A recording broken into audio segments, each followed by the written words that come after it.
Have you ever heard something like this? Find a penny and pick it up, and all the day you'll have good luck. Do you believe that? I don't think so. A penny can't cause you to have good luck or anything. But some people believe it.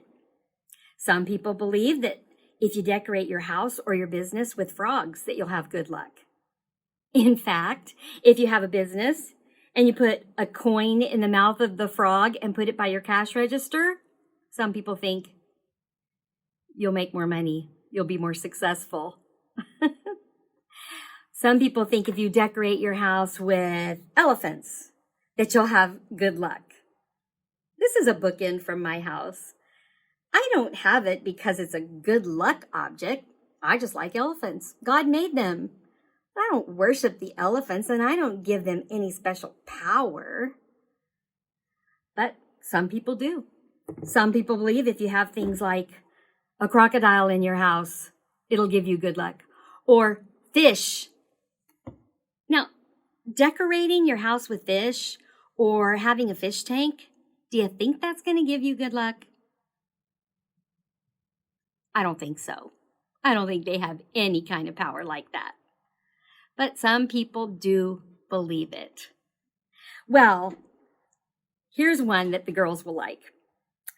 If you find a spider crawling on your wedding dress, some people think that that means you'll have a good marriage.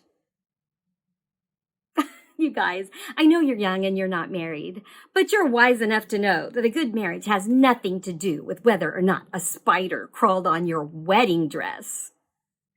Good luck objects don't have any power.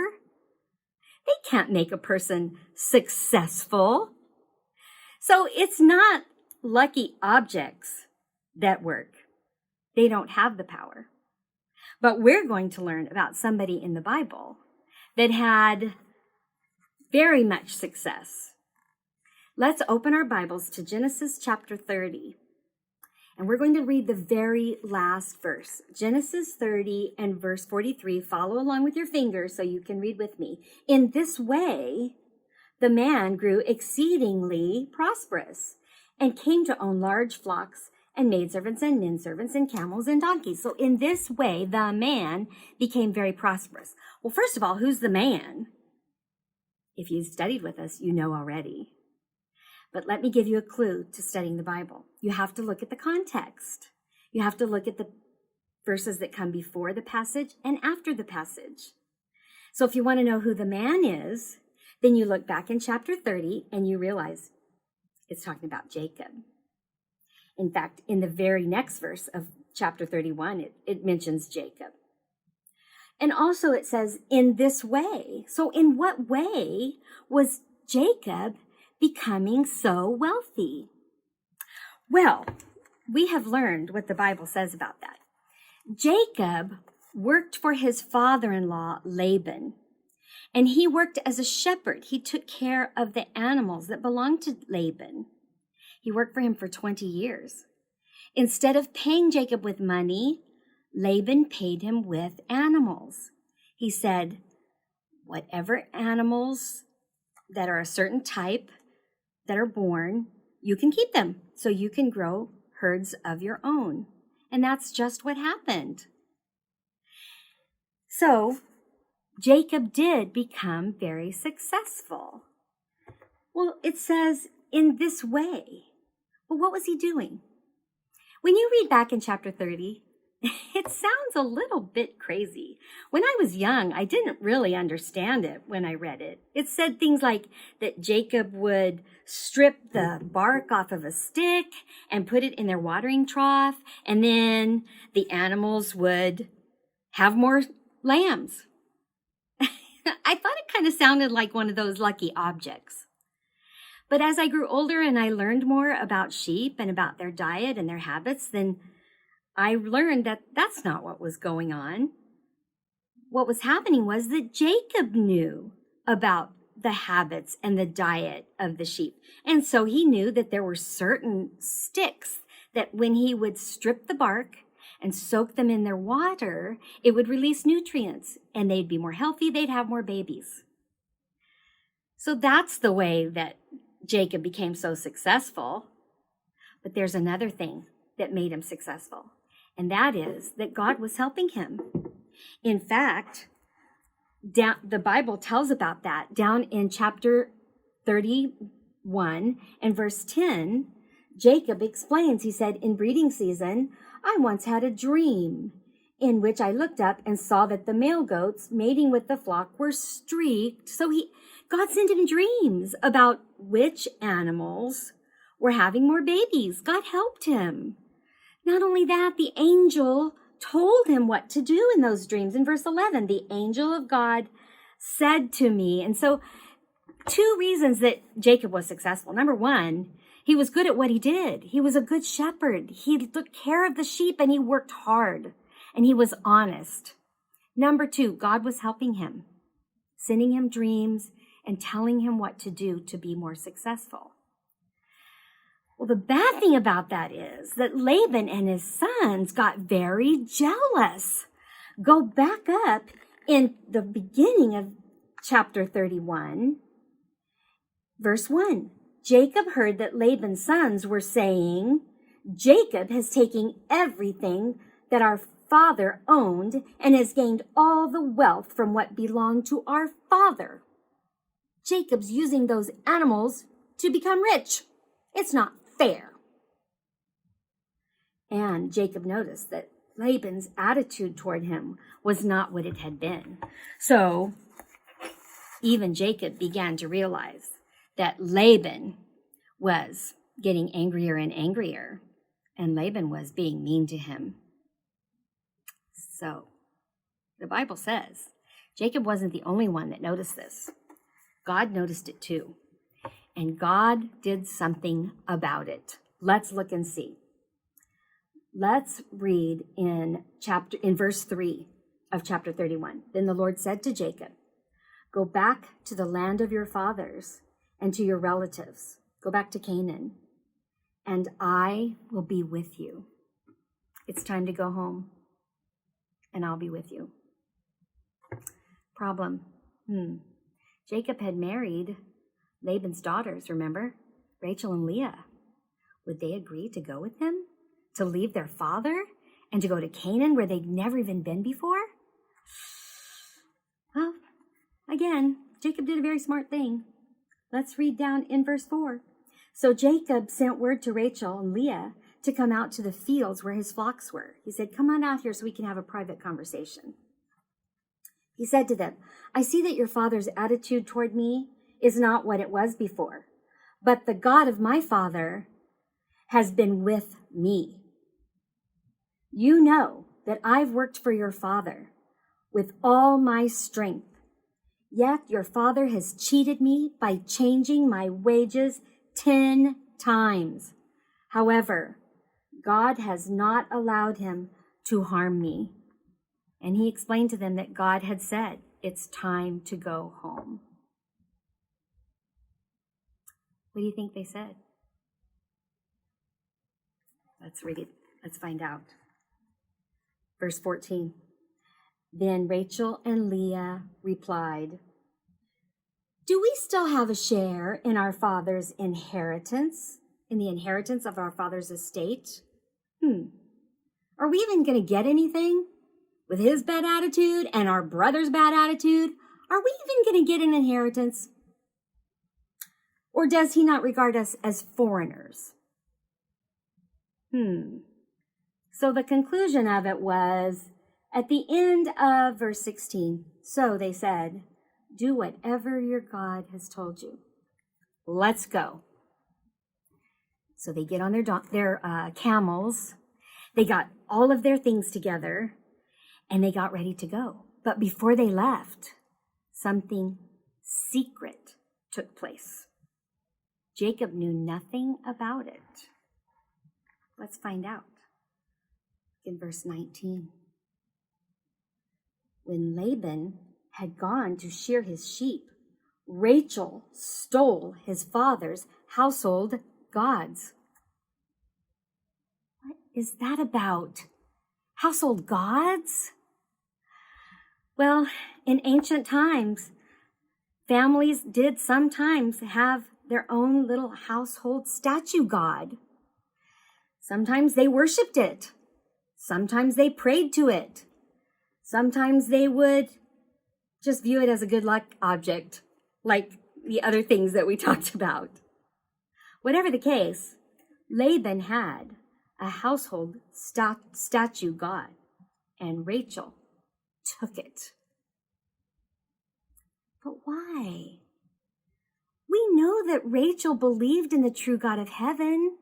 We know that she had prayed to the God of heaven and asked him to give her a baby, and he did. So she knew that God was real. She knew he was the powerful one. She had agreed to do what God had said, to go home, to go back to Canaan, where she'd never even been before. So what is this worshiper of the true God? What does she care about some old household statue god? They have no power. This isn't a real one. It's just something I made. They would make theirs in ancient times. They would make theirs out of stone. They would carve them. But I went to the 99-cent store and I bought a doll.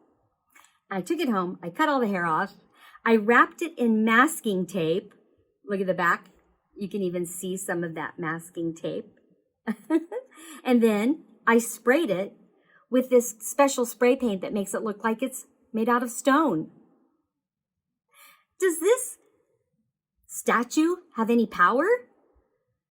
No, it's man-made. I made it. I'm not going to worship it. How could something I made have any power? It's just made out of a plastic doll and masking tape and paint. Well, by the same reason, Rachel would know that those household gods didn't have any power. So I'm not sure why she took it. Well, when I started studying about it, I found out that archaeologists have found a lot of these, and they know that people had them in ancient times. They know that they sometimes worshiped them, but they also know that they would use them to prove that they deserved an inheritance. Sometimes a child would get this, especially if they were the oldest son, they were the leader of the family. When the father died, they got the household god.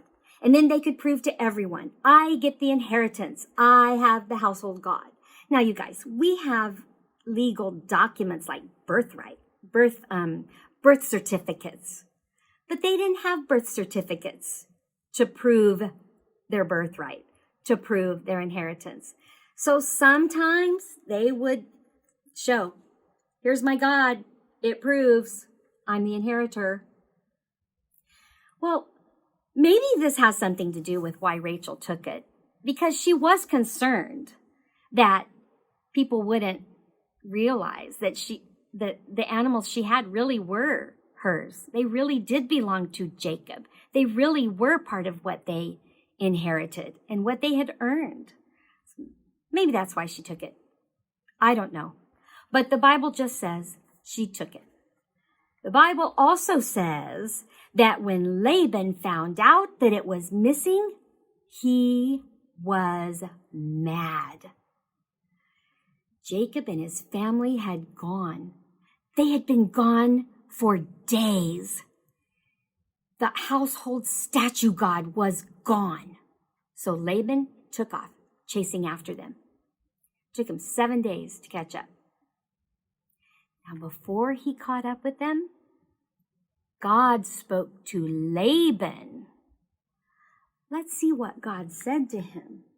Look down in verse 24 at the end. It says, God told Laban in a dream. It says that God sent him in a dream at night. And he said to him, be careful not to say anything to Jacob, either good or bad.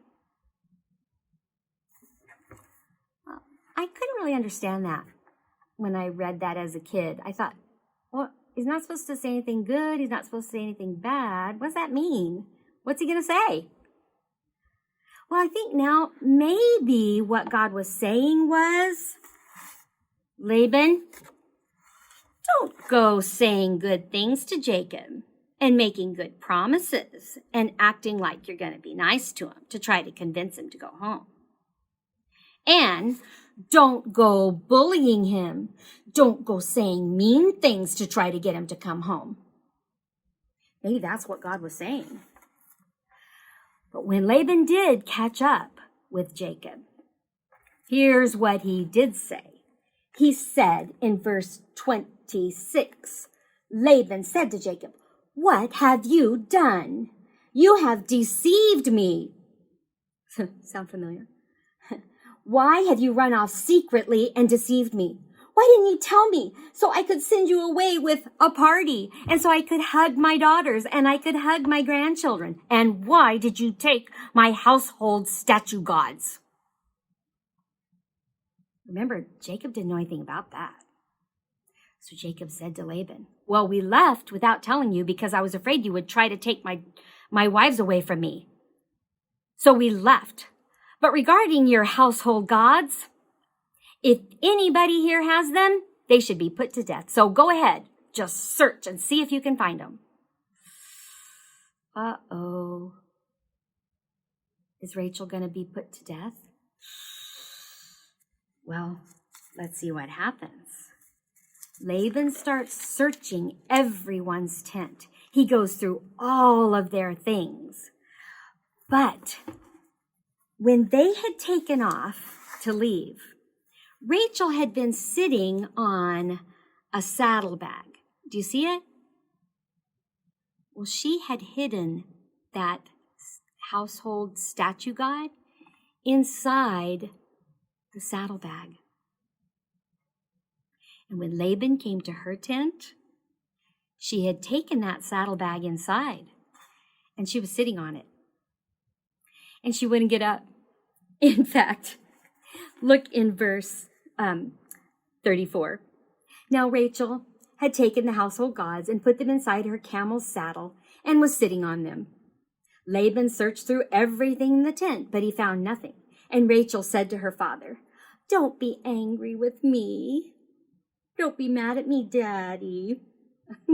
She said, "I cannot stand in your presence. I can't stand up." She's acted like she wasn't feeling well and she couldn't stand up. And really the whole time, that household god was in her saddlebag. Jacob never found it. Laban never found it. Laban realized, I'm not getting my household gods back. I'm not getting my daughters back. I'm not getting my grandchildren back. So he made an agreement or a covenant with Jacob. Jacob and Laban worked together. They gathered stones and piled them up into a heap of stones. Jacob offered a sacrifice, and the whole family sat beside those stones and ate the meal together.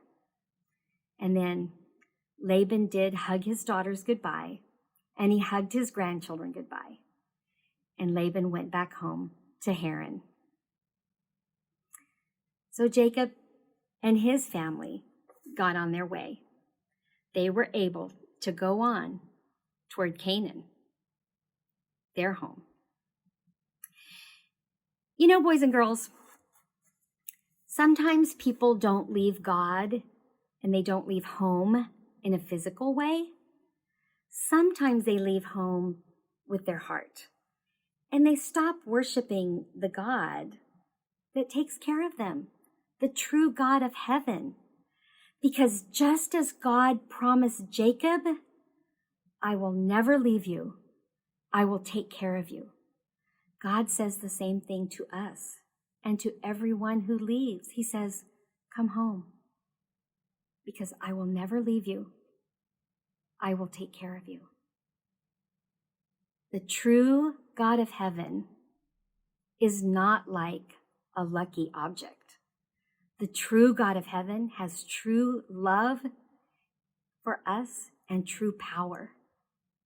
And the true God of heaven keeps his promises. See you next time.